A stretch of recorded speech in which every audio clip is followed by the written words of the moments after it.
चूरू जिले में आज रक्षाबंधन का पर्व हर्षोल्लास के साथ मनाया गया। इस अवसर पर राज्य सरकार की ओर से दी गई निःशुल्क बस सेवा का महिलाओं ने भरपूर लाभ उठाया। माता शक्ति ने रक्षाबंधन पर्व पर राज्य सरकार के मुख्यमंत्री अशोक गहलोत की घोषणा के मुताबिक निःशुल्क रोडवेज बस यात्रा का लाभ उठाया। चूरू डिपो से चलने वाली रोडवेज बसों में आज महिलाओं की संख्या ज़्यादा दिखाई दी। यहां पर रोडवेज के चालक और परिचालक महिलाओं को सफ़र करवाते नजर आए। परिचालक ने महिलाओं को निःशुल्क जो टिकट है वो बनाकर दी। उसके अलावा महिलाओं के चेहरे पर भी प्रसन्नता दिखाई दी। अपने भाई को राखी बांधने के लिए जा रही महिलाओं को निःशुल्क यात्रा का लाभ मिला। अच्छी तादाद में महिलाओं की संख्या रोडवेज की बसों में देखने को मिली।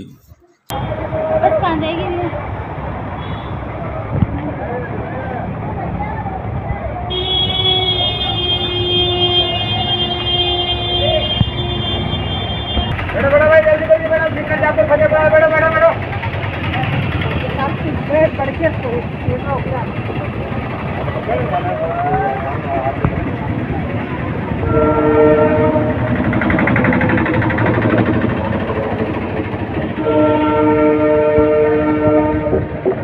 बेटा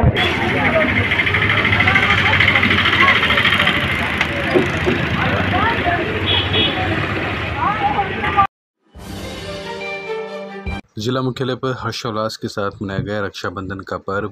भाई की कलाई पर बहनों ने बांधा स्नेह का धागा। चूरू जिला मुख्यालय पर रविवार को रक्षाबंधन पर्व हर्षोल्लास के साथ मनाया गया। शनिवार से बहनों ने अपने अपने भाइयों की कलाई पर राखी बांधने की तैयारियां पूरी कर ली थी। रविवार सुबह से ही घरों में चहल पहल देखी गई। कई बहनें जो भाइयों से दूर थी उन्होंने राखी डाक या कोरियर के माध्यम से पहले ही भिजवा दी। घरों में उत्साह के साथ बहनों ने भाई की कलाई पर रक्षा सूत्र बांधा और रक्षा का संकल्प दिलवाया। इस अवसर पर बहनों ने स्नेह का धागा बांधकर भाई के प्रति प्रेम को भी दर्शाया। हिंदू संस्कृति में रक्षाबंधन का पर्व अपने आप में महत्वपूर्ण होता है। आज के दिन भाई अपनी बहन से राखी बंधवाकर अपने श्रद्धानुसार उपहार भी भेंट करता है और रक्षा का वादा देता है। चूरू शहर के कई घरों में छोटी छोटी बहनों ने अपने छोटे छोटे भाइयों को राखी बांधकर रक्षाबंधन का पर्व मनाया। श्रावण मास के अंतिम दिन मेघ हुई मेहरबान। चूरू जिला मुख्यालय पर लोहिया कॉलेज के आगे जमा हुआ बरसाती पानी। चूरू के राजकीय लोहिया महाविद्यालय पर आज बरसाती पानी का जमा होने से लोगों को बहुत परेशानी हुई। रविवार दिन में 2 बार आई बारिश के बाद चूरू के लोहिया महाविद्यालय के आगे मुख्य रास्ते पर दोनों तरफ पानी जमा हो गया, जिससे वाहन चालकों सहित राहगीरों को अच्छी खासी परेशानी हुई। लोगों ने बताया कि जरा से बारिश के बाद यहां लोहिया महाविद्यालय के आगे काफ़ी देर तक पानी जमा रहता है, जिससे वाहन चालकों को पानी के अंदर से होकर निकलना पड़ता है। वहीं पैदल चलने वाले लोगों को तो बहुत ज़्यादा परेशानी होती है। दूसरी ओर आज की बारिश से सावन का जो अंतिम दिन है वो खुशनुमा रहा और मुरझाती हुई फसलों को भी जीवनदान मिला है। आपको बता दें, इस समय बारिश नहीं होने से खेतों में फसलों को बहुत ज़्यादा नुकसान हो रहा था। आज हुई बारिश से कुछ हद तक किसानों को राहत मिलने की उम्मीद है। श्रावण मास की पूर्णिमा के अवसर पर हुआ श्रावणी पूजन कर्म। ऋषिकुल ब्रह्मचर्य आश्रम में विप्र बंधुओं ने किया पूजन। चूरू के ऋषिकुल ब्रह्मचर्य आश्रम में रविवार को श्रावणी पूर्णिमा के अवसर पर श्रावणी पूजन कर्म किया गया। सुधाकर सहल ने बताया कि इस अवसर पर विप्र बंधुओं ने ज्ञात अज्ञात स्थिति में होने वाले पापों के नाश के लिए हेमादि संकल्प करके पूजन कर्म का शुभारंभ किया। सप्तऋषि पूजन के बाद नव यज्ञोपवीत धारण किए गए। इस अवसर पर आचार्य महेश शर्मा शास्त्री के दिशा निर्देशों में प्रमोद मिश्रा, योगेश गौड़, दिनेश शर्मा, सुधाकर सहल, शिव कुमार शर्मा, सुरेश सारस्वत, रवि शर्मा, भास्कर शर्मा, बाबूराम, शिवरतन पुरोहित, राजेश झिरमिरिया, अनूप शर्मा सहित अन्य विप्र बंधुओं ने श्रावणी क्रम पूजन किया और अपनी परंपरा को निभाया। इस अवसर पर काफ़ी संख्या में विप्र बंधु उपस्थित थे। ये है भारतीय परंपरा में और एक विशिष्ट कार्यक्रम के अंतर्गत आयोजित किया जाता है। इसका नाम है श्रावणी कर्म।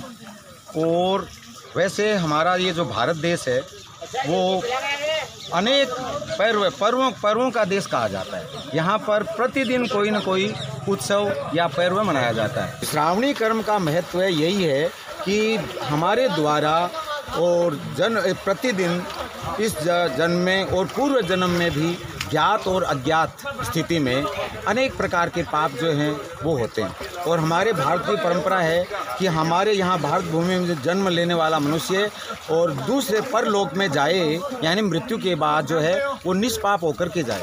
तो इसलिए साल भर में और जो जानबूझ के या अज्ञात में किसी प्रकार के पाप हुए हैं उन सब का इस दिन और जो है प्रायश्चित किया जाता है। चूरू विधायक राजेंद्र राठौड़ ने परिवार के साथ मनाया रक्षाबंधन का पर्व। विधानसभा क्षेत्र के लोगों को दी रक्षाबंधन पर्व की शुभकामनाएं। चूरू विधायक राजेंद्र राठौड़ ने रविवार को रक्षाबंधन का पर्व अपने परिवार के साथ जयपुर आवास पर मनाया। इस दौरान उन्होंने चूरू विधानसभा क्षेत्र की जनता एवं भाजपा कार्यकर्ताओं को रक्षाबंधन पर्व की शुभकामनाएं देते हुए कहा कि रक्षाबंधन पर्व हमारी संस्कृति का बहुत बड़ा त्यौहार है। ये भाई बहन के रिश्ते को और मजबूत बनाता है।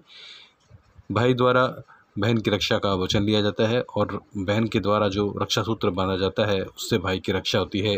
उन्होंने विधानसभा क्षेत्र के सभी ग्रामीण एवं शहरी मतदाताओं को रक्षाबंधन पर्व की बधाई देते हुए कहा कि उन्होंने आज जयपुर में परिवार सहित रक्षाबंधन पर्व मनाया और खुद राखी बंधवाकर अपने आप को गौरवान्वित महसूस कर रहे हैं। लोक सेवा ज्ञान मंदिर ट्रस्ट की ओर से प्रधानमंत्री सुकन्या समृद्धि योजना के तहत खोले गए डाकघर में बालिकाओं के खाते। लोक सेवा ज्ञान मंदिर ट्रस्ट चूरू की ओर से प्रधानमंत्री सुकन्या समृद्धि योजना के अंतर्गत कन्याओं के डाकघर में खाते खुलवाए गए और विद्या ई मित्र के माध्यम से रविवार को कार्यक्रम का आयोजन कर 11 कन्याओं को उनकी पासबुक वितरित की गई। इस अवसर पर कार्यक्रम के मुख्य अतिथि नगर परिषद चूरू में नेता प्रतिपक्ष विमला गढ़वाल ने कहा कि केंद्र सरकार ने महिला सशक्तिकरण एवं बालिकाओं को मजबूत बनाने के लिए अनेक महत्वाकांक्षी योजनाएं आरंभ की है, जिनमें सुकन्या योजना है वो अपने आप में अनूठी योजना है। आमजन को इन योजनाओं का लाभ उठाना चाहिए। कार्यक्रम में जोधपुर डिस्कॉम के सहायक अभियंता अजय शर्मा, भाजपा महिला मोर्चा की जिला अध्यक्ष प्रभाधन दावत, नगर परिषद चूरू के पूर्व उप सभापति अनवर अली थीम, सहकारी उपभोक्ता भंडार के अध्यक्ष मोहनलाल गढ़वाल सहित अनेक लोगों ने अपने विचार व्यक्त करते हुए ट्रस्ट के कार्यक्रम की सराहना की। ट्रस्ट के तहसील प्रभारी विकास जाडीवाल, जगदीश प्रसाद, गोपाल कालोया, ताराचंद जाडीवाल, कृष्णा खींची, ओम प्रकाश जाडीवाल, अनिल आदि ने अतिथियों का स्वागत किया। ट्रस्ट प्रभारी विकास ने बताया कि ट्रस्ट सरकारी योजनाओं को जन जन तक पहुंचाने में अपनी महत्वपूर्ण भूमिका निभा रहा है। इसके अलावा पौधरोपण, योग, शिक्षा सहित अन्य कार्यक्रम आयोजित किए जा रहे हैं।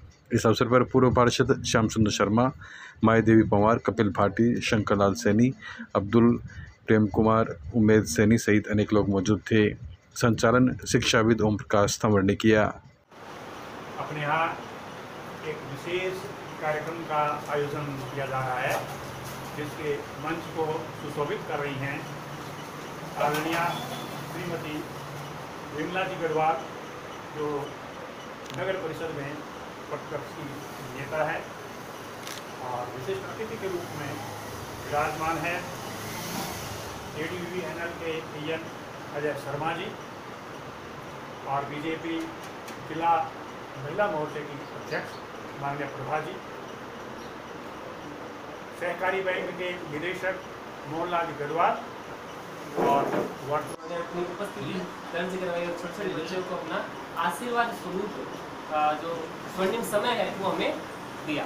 लोक सेवा ज्ञान मंदिर ट्रस्ट के बारे में छोटी सी जानकारी के तौर पर मैं आपको ये बताना चाहूँगा कि लोक सेवा ज्ञान मंदिर ट्रस्ट एक ऐसी संस्था है जो कि गरीब बच्चों के लिए, गरीब परिवारों के लिए, दिव्यांगों के लिए या शोषित पीड़ित समाज के उन उत्कंठित लोगों के लिए कार्य करता है जो कि समाज की मुख्य धाराओं से जुड़े हुए नहीं। समाज में उसमें मौजूद जितने भी सरकारी योजनाएं हैं, सरकार के द्वारा प्रत्यक्ष और अप्रत्यक्ष रूप से दी जाने वाली योजनाओं के लाभ जो कि उन लोगों तक नहीं पहुंच पाते, जो कि वास्तविक जिनके हकदार हैं जो लोग, उन तक पहुंचाने का कार्य लोक सेवा ज्ञान मंदिर ट्रस्ट करता है। पारक बालिका स्कूल को क्रमोन्नत करवाने पर वार्ड के लोगों ने किया कांग्रेस नेता जमील चौहान का अभिनंदन।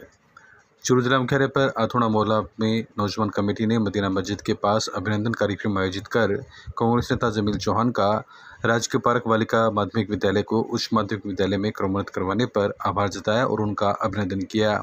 इस अवसर पर जमील चौहान ने कहा कि विद्यालय को क्रमोन्नत करने की मांग को लेकर बरसों से बालिकाओं के अभिभावक मांग कर रहे थे। मुख्यमंत्री अशोक गहलोत, शिक्षा मंत्री गोविंद सिंह डोटासरा, जिला प्रभारी मंत्री भंवर सिंह भाटी, पूर्व प्रभारी मंत्री डॉक्टर सुभाष गर्ग सहित अन्य लोगों के प्रयासों से और उनकी अनुशंसा से ये काम सफल हुआ है। आज अब बच्चियों के अभिभावकों को ये मांग पूरी होने पर खुशी महसूस हो रही है। कार्यक्रम की अध्यक्षता हाजी निजामुद्दीन खान ने की। उन्होंने बताया कि अब 10वीं के बाद बालिकाओं को पढ़ाई छोड़नी नहीं पड़ेगी और ये बालिकाएं इसी स्कूल में 12वीं तक शिक्षा ले सकेगी।